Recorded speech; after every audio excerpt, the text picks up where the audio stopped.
Seanca parlamentare është shoqëruar me tensione dhe replika të forta politike mes kreut të Partisë Demokratike Sali Berisha dhe deputete socialiste Elisa Spiropali në një debat që preku dhe raportet brenda Partisë Socialiste. Nga foltorja e kuvendit, Berisha komentoi zhvillimet dhe përplasjet e brendshme në mazhorancë, duke u referuar mënyrës së ndryshme se si sipas tij kryeministri Edi Rama trajton figurat saktuara politike brenda Partisë Socialiste. Ai përmendi konkretisht Belinda Ballukun dhe Elisa Spiropalin, duke ngritur pyetje ironike mbi raportin e tyre me kreun e qeverisë.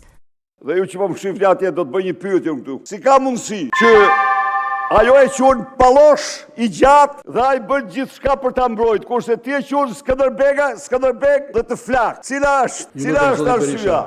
Deklaratat e Berishës sodën në reagime të menjëhershme nga Elisa Spiropali, e cila u kundërpërgjigj ashpër nga foltorja e kuvendit. Ajo akuzoi liderin demokrat se mbaj një qëndrim kontradiktor ndaj sistemit politik, duke e paraqitur njëkohësisht si denoncues i tij dhe si garantues i funksionimit të tij.